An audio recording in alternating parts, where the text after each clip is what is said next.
Exercise number 6.3 question number 3 देखिए ध्यान से।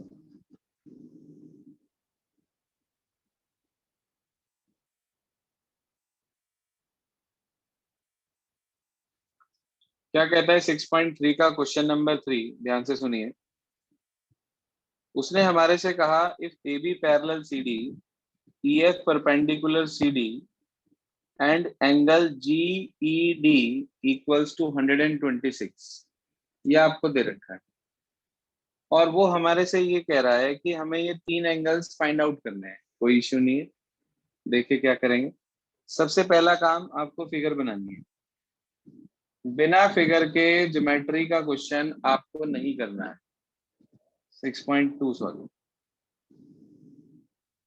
Not 6.3। Exercise number 6.2 question number 3। तो ए बी आपको उसने दिया है कि वो हमारे पास पैरेलल है बेटा जी सी डी के। तो यहाँ हमने ए बी लिख दिया और यहाँ हमने इसको सी डी लिख दिया। एक लाइन है हमारे पास ई एफ, वो सी डी पे परपेंडिकुलर दिया है आपको। यहाँ पर एक लाइन दी है आपको इस तरीके से जी ई डी। ये एंगल आपको जी ई डी 126 डिग्री का दे रखा है।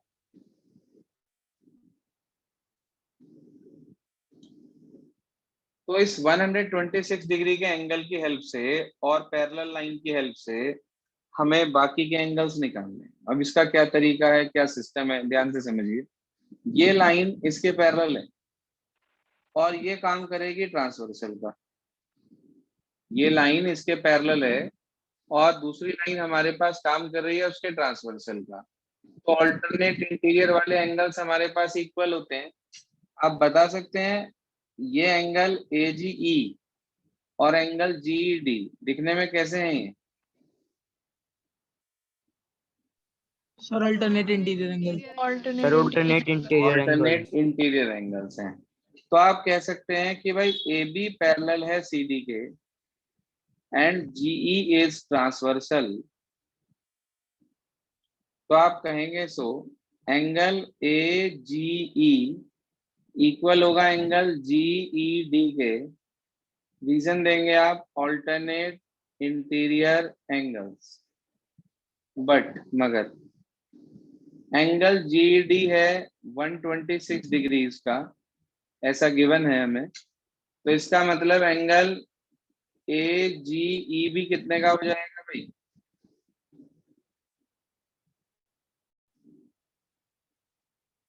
126 डिग्रीज का। अब आपको एक एंगल एजीई जो निकालना था वो पता चल गया कि वो 126 डिग्री का है। एक उसने हमारे से मांगा एंगल जीई एफ। अच्छा, ये पूरा एंगल 126 है, इसमें से इतना पार्ट 90 का है, तो बचा हुआ कैसे निकालेंगे हम ये वाला? 126 minus 90।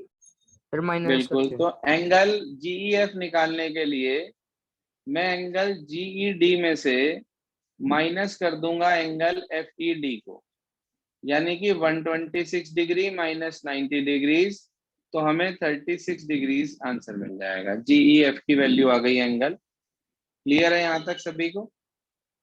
Yes sir. अब इसके बाद उसने हमारे से एक एंगल और मांगा एफ जी ई। एफ जी ई ये वाला, ये और ये एंगल दोनों कैसे हैं? Sir linear pair. Sir linear pair. Linear pair. तो हम ये कह सकते हैं angle A G E plus angle F G E, दोनों का सम 180, वजह देंगे आप लीनियर पेयर। ए जी ई की वैल्यू हमारे पास 126 डिग्री है, एफ जी ई हमें निकालना है।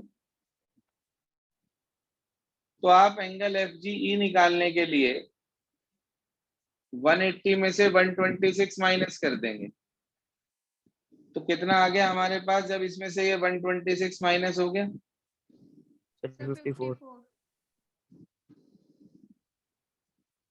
चेक करिए आंसर प्लीज।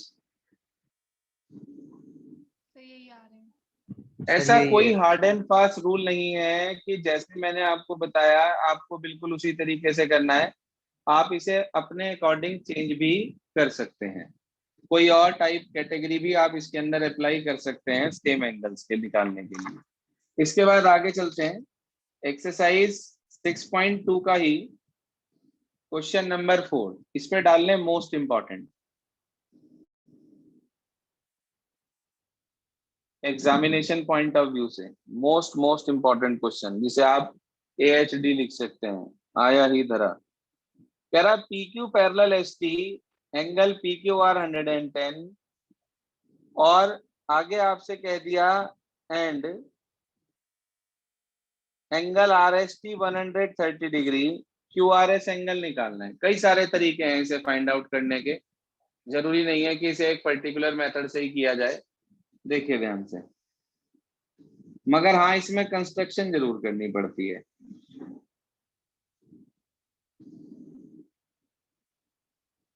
ये हमने फिगर बना दी, इसका नाम हमें दे रखा है P, इसका Q, इसका R, इसका S, इसका T। यहां पर आपको एंगल दे दिया 110 डिग्री का, और यहां पर आपको एंगल दे दिया 130 डिग्री का। ठीक है, क्लियर है भाई इतनी बात सभी को? Yes sir. Yes sir. Yes, sir. अब इसके बाद उसने हमारे से ये कहा, आप आगे ध्यान से देखें, कि हमें एंगल QRS निकालना है। QRS कौन सा एंगल है हमारे पास? ये वाला, ये एंगल हमें फाइंड आउट करना है। अब इसको करने के कई सारे तरीके हैं। या तो आप इस लाइन को आगे प्रोड्यूस कर दो यहां तक, या फिर आप R से एक लाइन ड्रॉ कर लो। ये आपको खुद याद रखना पड़ेगा, वहां लिखा हुआ नहीं आएगा। भले ही आपकी बुक में यहाँ लिखा है, मगर वहां लिखा हुआ नहीं आएगा आपके पास। हमने क्या करा, draw a line XY parallel to PQ, और PQ पैरेलल है ST के। क्या कंस्ट्रक्शन करी, पहले लिखते हैं गिवन, उसके बाद लिखते हैं टू प्रूव, और उसके बाद आती है कंस्ट्रक्शन। हमने क्या कंस्ट्रक्शन करी, थ्रू R मतलब R से draw a line XY parallel to PQ, draw a line XY parallel to PQ, और PQ पैरेलल है ST के। मीट्स तो है नहीं इसमें, जी हाँ। तो through R draw a line XY parallel to PQ, PQ parallel to ST, तो तीनों पैरेलल हो गई आपस में।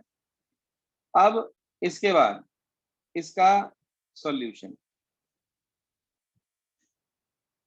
because we have to find angle, that's why we write solution.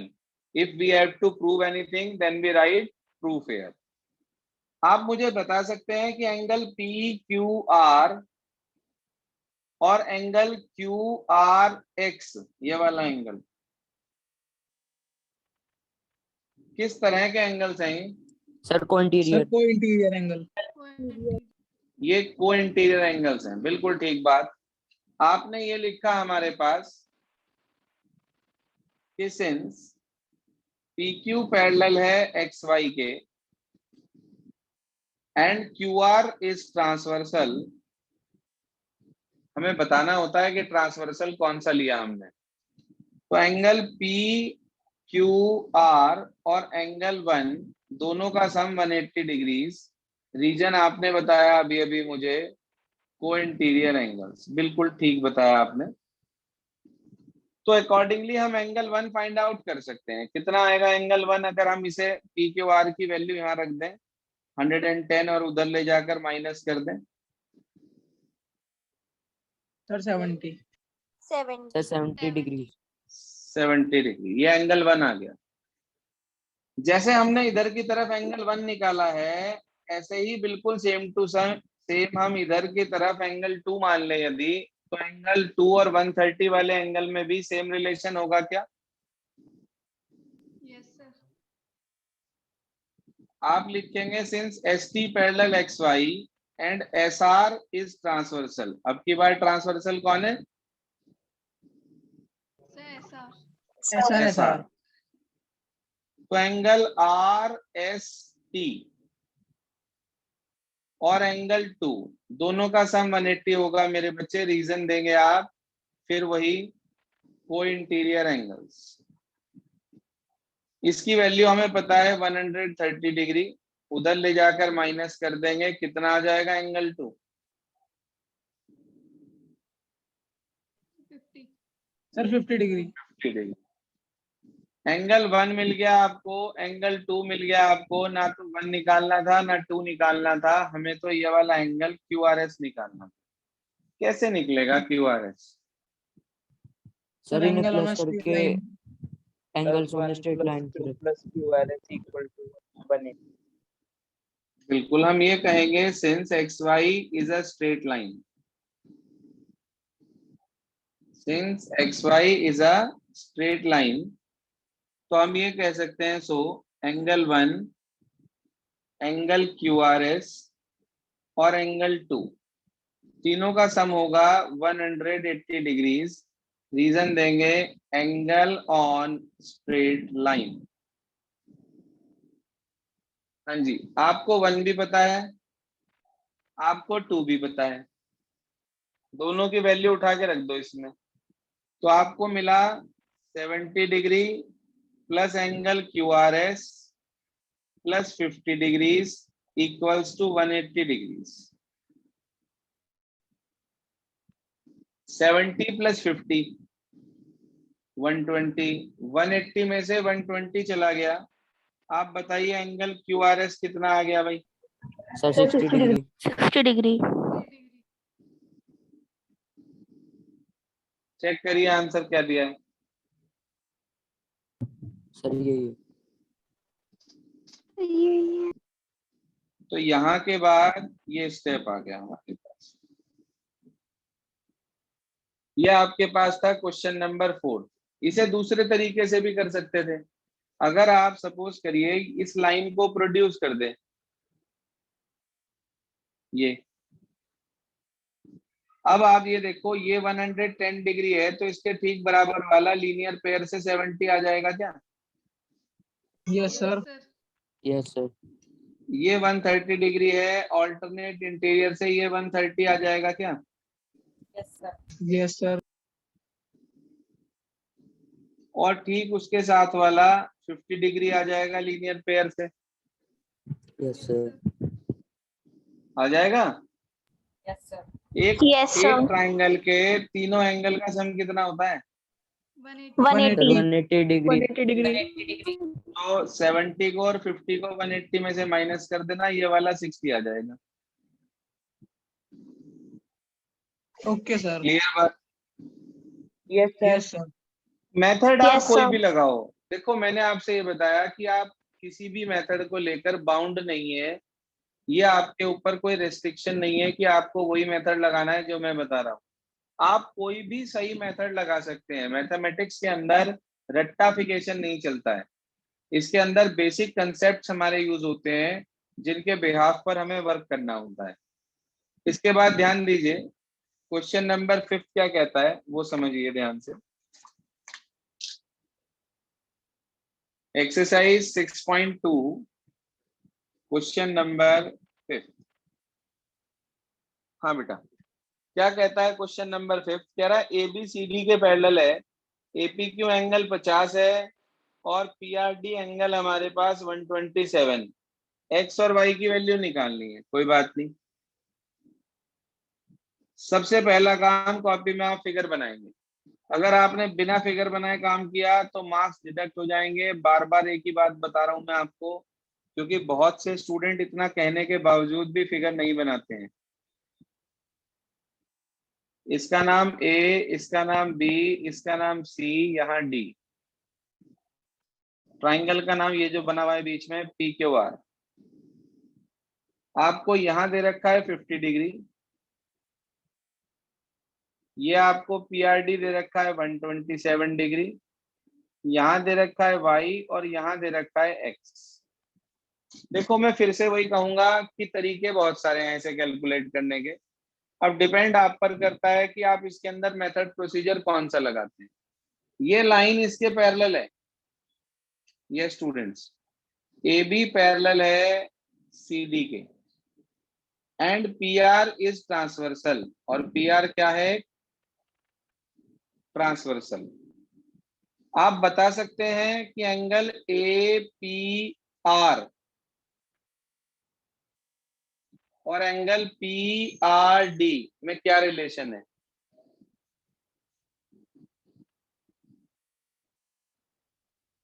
Sir alternate Alternate interior angles. बिल्कुल, तो ये आपस में इक्वल होंगे, angle A P R equal angle P R D. Reason देंगे आप alternate interior angles. A P R में हमारे पास आ गया 50 प्लस वाई, और पी आर डी में हमारे पास आ गया 127। तो एंगल वाई हमें मिल गया 77 डिग्री। देख लें भाई, क्लियर हो गई ये वाली बात? Yes, sir. Yes, sir. Yes, sir. अभी हमारे पास x रह गया, जरा देखना। ए बी पैरेलल है सी डी के, और पी क्यू इज ट्रांसवर्सल, और पी क्यू ट्रांसवर्सल है। तो क्या मैं ये कह सकता हूं कि जो x है वो 50 के इक्वल होगा? Yes, sir. Yes sir. Angle A P Q equal होगा एंगल पी क्यू आर के। रीजन बताओ। Alternate Sir, alternate interior angles. शाबाश, ऑल्टरनेट इंटीरियर एंगल। अब ए पी क्यू ये तो 50 है, पी क्यू आर ये x है, तो इसका मतलब आपको x की वैल्यू 50 डिग्री मिल गई। देखें बेटा, क्लियर हो गया सभी को? Yes, Yes, sir. sir. तो ये हमारे पास एक्सरसाइज नंबर 6.2 का क्वेश्चन नंबर 3, 4 और 5 यहाँ पर ओवर हो जाता है। अभी इसके बाद हमारे पास एक क्वेश्चन नंबर 6 और है। जो क्वेश्चन नंबर 6 है वो मैं आपको बताऊंगा चैप्टर के लास्ट में। बिल्कुल कल हमारे पास पढ़ने के लिए क्या है इसके अंदर, देखो मैं आपको कल थ्योरम्स पढ़ाऊंगा जो कि एग्जाम में आती है। एक तो है हमारे पास एएसपी। एएसपी मतलब angle sum property. Angle sum property of triangle. ठीक है जी, angle sum property of triangle. दूसरा हम पढ़ेंगे कल थ्योरम वर्टिकली अपोजिट एंगल्स के लिए, और तीसरा हम पढ़ेंगे कल एक थ्योरम एक्सटीरियर एंगल्स के लिए। ठीक है जी, एक्सटीरियर एंगल्स के लिए। तो ये 3 मोस्ट इंपॉर्टेंट थ्योरम है जिनमें से कोई भी एक या दो कई बार एग्जाम्स में आ जाती हैं। तो इसलिए ये तीनों ही थ्योरम्स हमारी मोस्ट इंपॉर्टेंट हैं। कल हम आपको इसका स्टेटमेंट भी पढ़ाएंगे, साथ ही साथ आपको इसका प्रूफ भी कराएंगे। आज आपको करना क्या है वो अपने पास नोट करिए। मैं आपको कुछ एग्जांपल्स दे रहा हूं चैप्टर नंबर 6 के, जो इजीली आप कर सकते हैं। नोट करिए प्लीज अपने पास। एक तो लिख लें आप अपने पास कि आपको एग्जाम्पल नंबर 1 करना है, ट्राई एग्जाम्पल नंबर 1। उसके बाद एग्जाम्पल नंबर 3 ट्राई करना है आपको। एग्जाम्पल नंबर 3 के बाद एग्जाम्पल नंबर 4 और 6, एग्जाम्पल 4, एग्जाम्पल 6, ये ट्राई करने हैं आपको। और एक एग्जाम्पल नंबर 7, बस।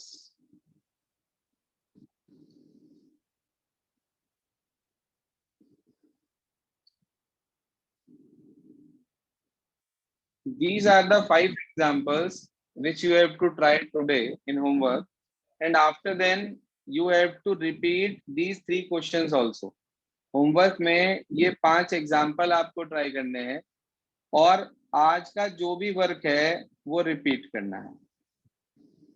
रिपीट वर्क को कभी भी मत भूला करें। जो भी ज्योमेट्री में पोर्शन आपको रोज कराया जाएगा, you all have to repeat each and every question of that particular exercise, जिससे कि वो बार बार रिकॉल होता रहे। ज्योमेट्री आप जितनी बार कर लें उतना कम है। That's why you have to repeat each and every question on every day. Is this clear? Yes, sir. Yes, sir. इतना करेंगे आप Sir. लोग आज। जी सर कल की रिकॉर्डिंग सेंड कर दीजिए। ये चलती क्लास में आप लोगों का ये जो रवैया है, कल की रिकॉर्डिंग सेंड कर दीजिए। आप मुझे मैसेज करके भी तो मांग सकते हैं, मैंने मना तो नहीं करी किसी को। कल की रिकॉर्डिंग मांगने के लिए आपके पास अभी तक का भी समय नहीं हो पाया कि आप कल से लेकर 7 बजे से आज 6 बजे तक आप मेरे से रिकॉर्डेड क्लास लेके उसे पूरा कर लें। सेम डे मेरे पास मैसेज डाल दिया करो जिस दिन की आपकी क्लास मिस हुआ करे। सुन लिया आदित्य? Okay sir. बस आज के लिए इतना ही स्टूडेंट्स।